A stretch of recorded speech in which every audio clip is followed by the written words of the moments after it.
Je me lance ici dans une vidéo pour parler du suivi de chantier et de la réception des travaux. C'est une étape fondamentale dans le bon déroulé d'un chantier et je m'intéresse particulièrement évidemment au lot CVC. Alors sur notre groupe scolaire, on a quand même cumulé beaucoup de problèmes. Il n'a pas été facile d'obtenir les installations souhaitées. Alors je souhaite pas mettre en cause ici les entreprises parce que au final, c'est toujours l'entreprise qui est en charge du lot qui va prendre tous les coups durs en fait, alors que les responsabilités elles sont partagées. Elles sont partagées avec la maîtrise d'œuvre qui fait le suivi du chantier. Elle est partagée par le bureau de contrôle, le bureau d'études, la rédaction du cahier des charges. Donc au niveau de l'architecte dès le début et quand un chantier se passe mal, c'est en fait lié à un ensemble d'intervenants, y compris la maîtrise d'ouvrage, dans sa capacité à suivre aussi et à s'impliquer dans le suivi de chantier. Je pense que c'est quelque chose, notamment sur les lots techniques, qui manque énormément en France. On va pas suivre correctement les lots techniques, on va les laisser faire dans leur coin et après les entreprises elles sont prises par des contraintes économiques, le boulot est mal fait, ça marche pas correctement, etc. Et ils se barrent au plus vite du chantier, ils se dépêchent de faire signer leur DGD et puis on attaque la GPA et puis voilà, on essaye le plus rapidement possible de quitter les lieux et après de laisser le maître d'ouvrage avec ses soucis. Donc je veux pas particulièrement jeter la pierre sur ce chantier, vous verrez on a eu plein de soucis, je ferai plusieurs vidéos. Je souhaite plutôt attirer l'attention sur les points qu'il faut vérifier et ce qu'il faut suivre et ce qu'on peut regarder. Alors je vais voir ça sous forme d'anecdote, ça va venir en vrac, il y a des points qui sont vraiment anecdotiques et puis il y a des points qui sont vraiment embêtants, voilà. Encore une fois, l'entreprise souvent c'est un installateur, il n'y a pas de compétences intellectuelles, mais je dis pas ça méchamment, intellectuelles très fortes. Les gars ils installent bien, ils ont leurs compagnons sur les chantiers. C'est pas facile de suivre plein de chantiers. Je comprends bien toutes les difficultés de l'entreprise.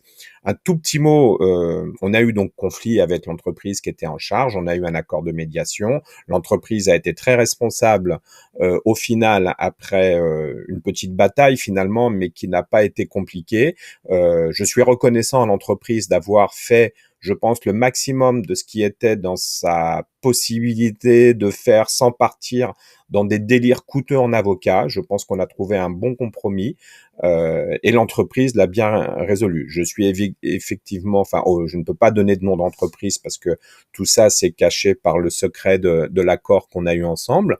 Mais voilà, moi je n'ai aucune rancune envers l'entreprise qui a travaillé, qui travaille toujours. Je suis content que les difficultés qu'on a eues ne l'aient pas mise en péril. Voilà. Donc cette introduction faite, voilà, on va faire un petit tour des petits soucis qu'on a eu. Donc là, on est quand même à peu près 8 ans en arrière. Donc la rédaction du cahier des charges, tout ça, ça date d'il y a 10 ans. Et je reviendrai dessus. Certaines choses demandées à l'époque étaient assez nouvelles. Voilà.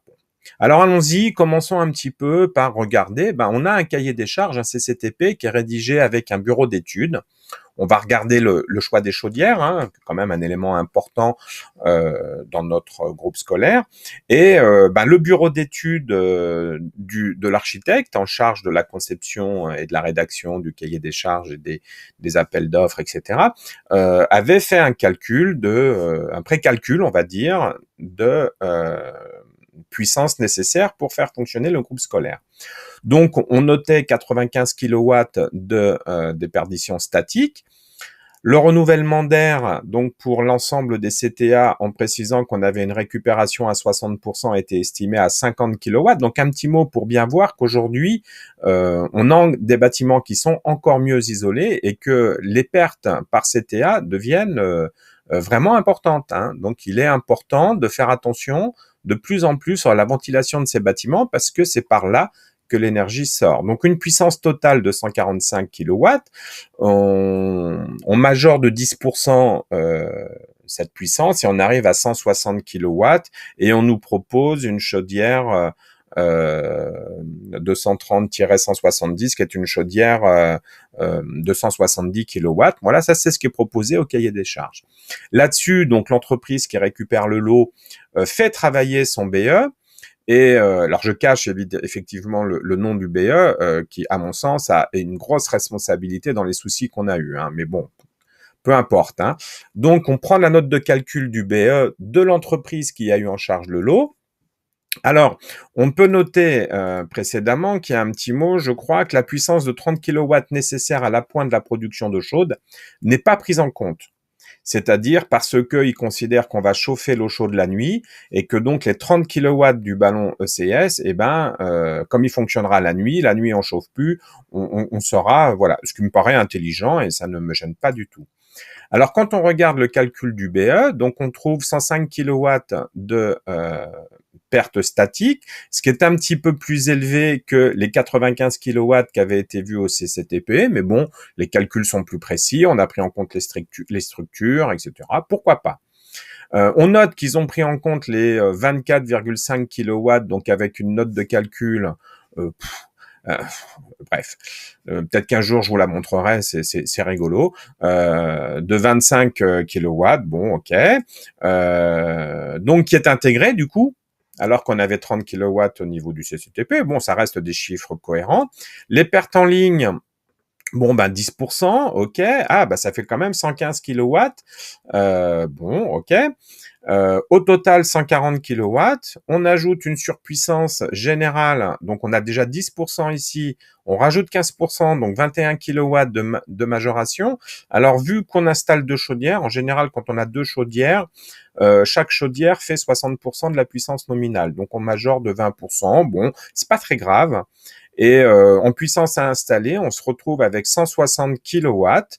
Mais où sont les pertes par ventilation, là, qu'on avait tout à l'heure? Et donc, il nous propose deux chaudières pour 180 kilowatts. Mais où sont les pertes par ventilation? Alors, heureusement, on a pris des chaudières M115 parce que on a demandé à avoir une surpuissance pour que la chaudière soit en capacité d'alimenter un bâtiment qui est à moins de 30 mètres à côté de la chaufferie et pour éviter d'avoir, voilà. Donc, on avait des chaudières finalement, deux chaudières de 115 kilowatts, donc au final 230 kilowatts. Mais je reviens, dans ce calcul-là, il n'y a pas de perte par ventilation. Où sont nos 50 kilowatts de perte par ventilation du CCTP? Alors, on fouille dans le DOE, tout ça, on va tomber sur le calcul des pertes de ventilation. Alors, les hypothèses, un delta T de 32 degrés, alors je passe quand même sur le côté, moi, ça m'irrisse un peu les poils. Hein. Il y a plein d'erreurs qui montrent, enfin, pour moi, qu'on n'est pas sérieux. Enfin, mètre cube, on peut mettre au cube. Maintenant, on a des ordinateurs, ça fait des choses bien. Le signe multiplié, c'est pas un X. Hein. Ici, en France, c'est la virgule. Bon, bref, c'est très anecdotique, hein, ce que je dis, mais pour moi, c'est signe de gars qui font ça à l'arrache, quoi. C'est pas sérieux. Un delta T, on sait faire le signe delta, quoi. Enfin, bon, bref. 32 degrés, moins 7 degrés, soufflage à 25 degrés. Bon, donc, cahier des charges, c'est un soufflage à 21 degrés. Donc, on a un petit peu, comment dire, de marge ici, hein, 4 degrés par rapport à 32, ça fait 10%. On se remet une marge de 15% de surpuissance, donc ça commence à faire beaucoup. Et on a le calcul de l'ensemble des CTA, ok. Mais où sont les récupérateurs de chaleur à 60%? Là, ça nous fait 119 kilowatts pour les ventilations. Et l'extraction des sanitaires, il y a deux extracteurs de sanitaires, un pour 500 mètres cubes et un pour 1000 mètres cubes heure. Hein, c'est pas négligeable. Hein. Ici, on a 5000, ici, on a 1003, ici, on a 2008. Hein. Mais qu'est-ce que c'est que ces histoires? Il faudrait 280 kilowatts pour le groupe scolaire? Bref, ce n'est pas un calcul. Le calcul est totalement faux.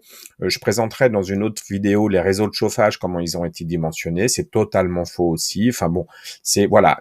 Le BE ici a très mal travaillé. Ils se sont contentés de mettre des chaudières à la louche. Et puis après, quand on a demandé des justifications, les gars, ils ont sorti à l'arrache des calculs vite faits, voilà, sans faire attention à quoi que ce soit.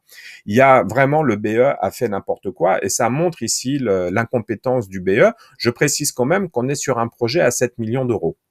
Donc on n'est pas sur un petit projet. Ici, le lot, bon bah c'est le lot chauffage, hein, 400 000 € à l'époque. Voilà. Alors, bon, voilà, calcul des chaudières. Moi, je vois ça régulièrement, ça me fait toujours rigoler.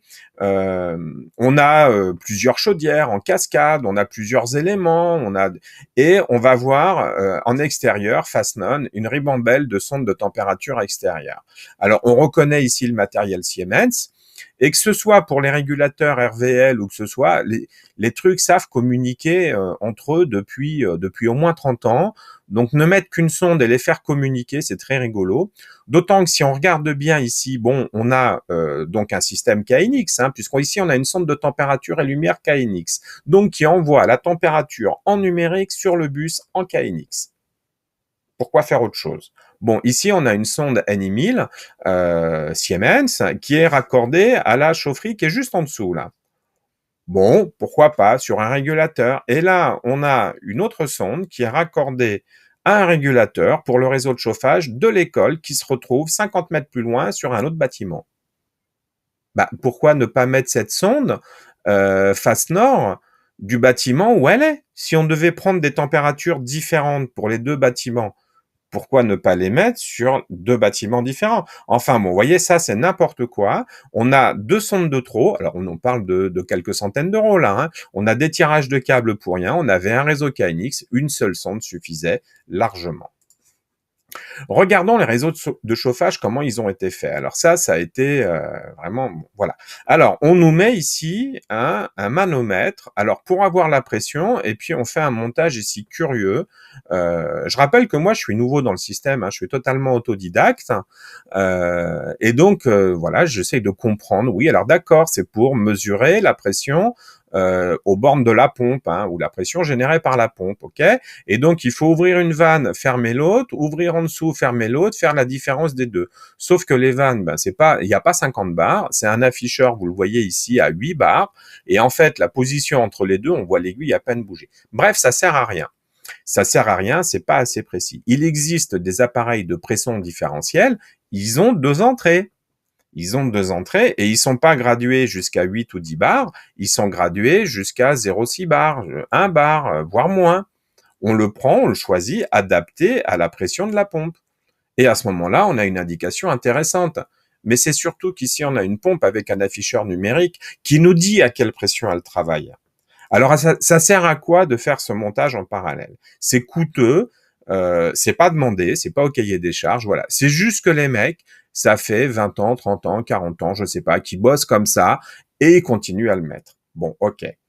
Ici, on a une vanne d'équilibrage du réseau avec une mesure de pression pour mesurer le débit. Ici, une pression différentielle qui est mesurée par la vanne. Alors, on a des courbes, on a plein de choses comme ça pour voir.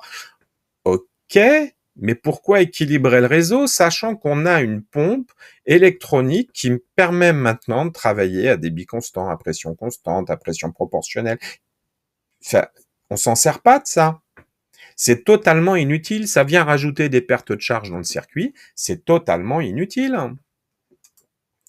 Bon, on nous met des températures à doigt de gant. Ok.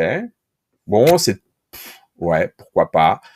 Ben, on a une sonde là, et juste à côté de l'armoire, on a des afficheurs numériques qui nous donnent la valeur de la sonde. Moi, j'aurais préféré que la sonde qui sert à la régulation soit installée dans un doigt de gant pour vraiment avoir l'eau, la température de l'eau un peu plus vite que voilà. Bon, ça marche bien comme ça aussi, hein, faut pas exagérer, mais vraiment, quel est l'intérêt de ces appareils, de ces afficheurs, de faire un montage ici en doigt, enfin, je comprends pas. Là aussi, je trouve qu'il y a une dépense inutile. Et ça, c'est fait sur tous les réseaux de chauffage. Hein. C'est pas uniquement celui-là. Il y en a 1, 2, 3, 4, 5. Il y a 5 réseaux de chauffage. C'est fait là-dessus. N'importe quoi. Enfin, aucun intérêt. Je l'ai jamais demandé. Ça n'a jamais été exigé. Alors après, il paraît que le bureau de contrôle, il veut que tout ça, ça soit présent. Je pense que ça se discute aussi. Voilà. Bon, bref. Pourquoi pas. Alors, regardez cette sonde. Elle est rigolote. C'est la sonde de retour. Vous prenez n'importe quel doc où on vous explique, hein, celle-là, où on vous explique comment on doit monter ça. On vous dira que la sonde de retour, elle doit être dans la partie qui est toujours irriguée du réseau. Ici, quand il y a un retour à 100%, quand on prend le retour à 100%, cette sonde-là n'est plus irriguée, on n'a plus la température du retour. Alors, c'est pareil, c'est anecdotique, la température du retour. Moi, elle me sert uniquement à vérifier que le débit de mon réseau est bon, que j'ai bien un delta T de 20 degrés quand je suis en hiver et qu'il fait bien froid et que le réseau, voilà. Et donc là, je vérifie que j'ai bien 20 degrés entre le départ et le retour pour, voilà, parce que le réseau, il a été dimensionné pour ça. Si j'ai moins, je peux ralentir un petit peu mes pompes, ce qui va améliorer la condensation de la chaudière. Voilà, bon, c'est anecdotique. Alors, regardons un petit peu comment on va regarder un petit peu la partie radiateur. Regardons un petit peu. Alors là, c'est un tableau que j'ai complété. Ça, c'est la partie du DOE. Donc la puissance à installer, la puissance effectivement mise en place. Et moi, j'ai rajouté une colonne ici où je regarde quelle proportion ça fait de la puissance totale et quelle puissance a été installée. Alors on se rend compte que là, on est dans la partie restaurant scolaire. Hein. Il y a la même chose avec les mêmes erreurs dans le bâtiment école. Et on se rend compte qu'en fait, on a installé au final, quand il fallait 31 kW, on n'a installé que 22. Alors, on a sous-dimensionné, on voit ici, dans un dégagement, on n'a pas mis de radiateur. Ici, dans le bureau, on a mis un radiateur qui est nettement moins puissant que ce qu'il y avait, que ce qu'il fallait. Ici, on a 0%, etc. Enfin voilà, on voit un petit peu. Ce qui est important, c'est la salle à manger qui est un petit peu sous-dimensionnée. Bon, de 8%, c'est pas très grave. Sauf que quand dans les locaux autour, on met pas de radiateur ou on met moins, alors quand on met pas de radiateur, ça veut dire que ces locaux, ils seront plus froids et que donc il y aura des déperditions thermiques entre la salle à manger qui est centrale et les locaux qui sont à côté. Donc en fait, quand je mets 0% ici, il faut que je mette un petit peu plus à côté parce que cette pièce-là sera moins chaude et elle va demander en fait de la chaleur sur les pièces adjacentes qui, elles, sont chauffées correctement. Et donc, qu'est-ce qui se passe? Quand on n'a que 70% de la puissance totale installée, parce que le bâtiment, il a été calculé pour ses déperditions thermiques, qui globalement se trouvent être, la température moyenne du bâtiment. Si il y a moins de puissance, la température moyenne du bâtiment est globalement la même, ça veut dire que il faudra rehausser la courbe de chauffe. Rehausser la courbe de chauffe, ça pose deux problèmes. On est dans un environnement scolaire, on est limité en température maximum des radiateurs à 60 degrés. On ne doit pas aller plus parce qu'il y a des maternelles. Et deuxième problème, si on rehausse la courbe de chauffe, les chaudières à condensation vont moins condenser. Et éventuellement, il y a des locaux qui n'auront pas le confort voulu. Tout ça, c'est fait et calculé normalement pour un équilibre du chauffage.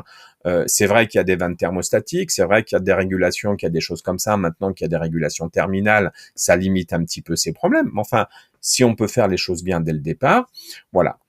Alors, si avec ça, on n'a quand même que 70% de la puissance installée, ce qui fait une petite économie, hein, quelque part. Ça fait des radiateurs de moins par rapport à ce qui était prévu. Alors, regardez, les possibilités de raccordement des radiateurs. Quand je prends ici dans le DOE, encore une fois, fourni par l'entreprise en charge du lot, on nous explique qu'il n'est pas possible de connecter ces radiateurs par le haut. Alors, sauf que regardez, ici la cantine, tous les radiateurs ont été connectés par le haut. J'ai rajouté en gras, donc on passe ici dans les faux plafonds et on descend sur les radiateurs. Alors, quelle est la conséquence? Je crois que la conséquence, c'est que les radiateurs, ils ont une efficacité thermique qui est moindre. Ils chauffent quand même, évidemment, ils chauffent. Mais ils chauffent moins. Alors déjà qu'il n'y en a pas assez, en plus, ils sont mal montés, et les 2/3 des radiateurs de l'école, du groupe scolaire, sont alimentés par le haut. Alors là, qu'est-ce qu'on peut faire? Il n'y avait pas grand-chose à faire. On a fait rajouter quelques radiateurs à l'entreprise. Je suis pas très satisfait de ce qu'on a fait. Bon, c'est ce que j'avais demandé à l'époque, donc je suis pas très satisfait de ce que j'ai imaginé comme solution. Il aurait fallu en fait déposer tous les radiateurs et faire ce type d'alimentation, descendre dans le coin et tous les retourner, les alimenter par le bas. Le fait de rajouter déjà des tuyaux d'alimentation par le bas, eh ben, il n'y a pas besoin de les isoler, ces tuyaux. On peut juste faire un petit, au niveau du sol, là, protéger, en fait, pour pas qu'il y ait des coups qui soient donnés sur ce radiateur, mais c'est même pas forcément une obligation, hein, ça peut être fait de manière assez solide, mais si besoin, ça nous fait, j'avais calculé, ça fait l'équivalent de 2 radiateurs de plus, donc avec ça, on compensait. Le fait de descendre ici dans l'angle, ça permettait d'équilibrer correctement les 2 séries de radiateurs qui se trouvent être à peu près de puissance équivalente. Là, ils sont alimentés les uns derrière les autres. Aucun équilibrage n'avait été fait. Et donc, évidemment, le dernier radiateur était quasiment froid, quoi. Donc, il a fallu équilibrer à la main tout ça. Voilà, donc ça voilà, j'aurais préféré faire ça. Et puis aussi, on a des radiateurs qui sont verticaux. Pourquoi chauffer les plafonds quand on a un plafond assez élevé? Là aussi, le choix que je n'ai pas fait, hein, là, c'est des choix qui sont des choix esthétiques de l'architecte. Alors, on nous les présente quand même, hein, mais non, on est en basse température, il faut mettre des radiateurs en position horizontale. Là, on avait la place, toute la longueur, des 2 côtés, de mettre des radiateurs en position horizontale pour éviter de chauffer les plafonds. Donc, si on devait retravailler ça un jour, on installerait des radiateurs à l'horizontale ici. Parce qu'effectivement, cette pièce-là, on a du mal à la chauffer. Alors, c'est pas très grave, mais on a du mal à la chauffer. Le temps de relance est très long. Voilà, on voit qu'on manque de puissance. Voilà. Et en hiver, quand il fait très froid, on est un petit peu limite. Alors après, ça tourne, mais c'est pas idéal comme fonctionnement. Allez, on termine un petit peu sur le montage de ces radiateurs et puis j'aurai fini avec cette vidéo là. Alors, ce sont des radiateurs, vous voyez, il y a un pastillage ici qui est mis en bas et qui dit, c'est de ce côté-là qu'on alimente. La partie au-dessus, ça peut être mis pour mettre un purgeur, quelque chose comme ça, mais ils sont totalement symétriques de l'extérieur. Les vues de bas ou vues d'en haut, la seule asymétrie qu'on voit, elle est là. C'est une petite étiquette. Et cette étiquette, elle dit quoi? Elle dit, attention, ici, il y a une barrière qui monte jusqu'en haut, mais qui vient pas bloquer. Et donc, l'eau chaude arrive, elle circule là, elle passe en haut et elle redescend. Forcément, si vous alimentez de ce côté-là, l'eau, elle vient, elle repart. Eh ben bingo, c'est pourtant écrit, il y a tout ce qu'il faut. Eh ben bingo, vous voyez un radiateur quand il est alimenté comme ça, on voit bien, on est obligé de descendre par le bas et on remonte. Alors ici j'ai mis quelques images partielles. Et si c'est mal monté, ben voilà comment ça fait. On voit l'eau qui arrive. Hop là, ça revient ici par un tuyau en dessous. Enfin ça arrive là, ça repart là. Vous voyez. Enfin vraiment. Voilà. À peu près un radiateur sur 3 était mal monté. Un radiateur sur 3 dans l'école était mal monté.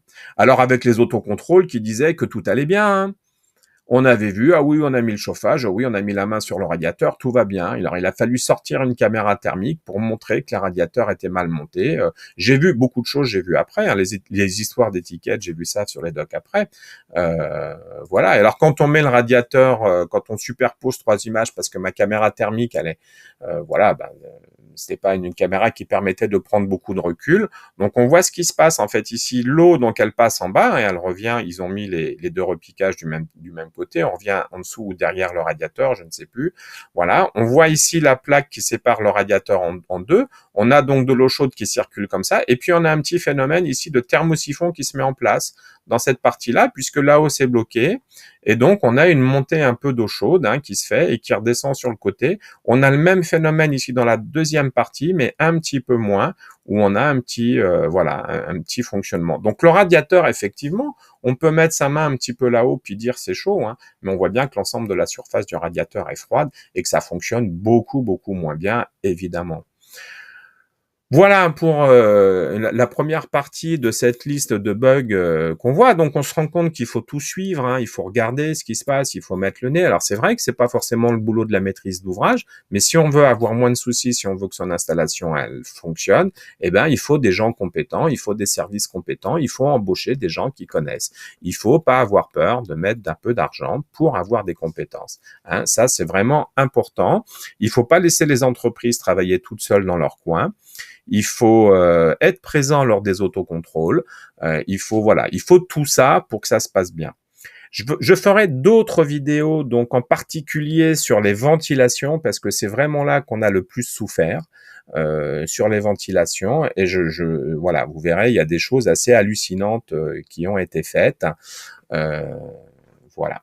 Donc on se retrouve pour une prochaine vidéo. Je rappelle qu'en parallèle, je prépare aussi des vidéos, mais c'est un peu long, sur les régulations et le réglage, l'optimisation des régulations de tout ça. On se retrouve à la suite.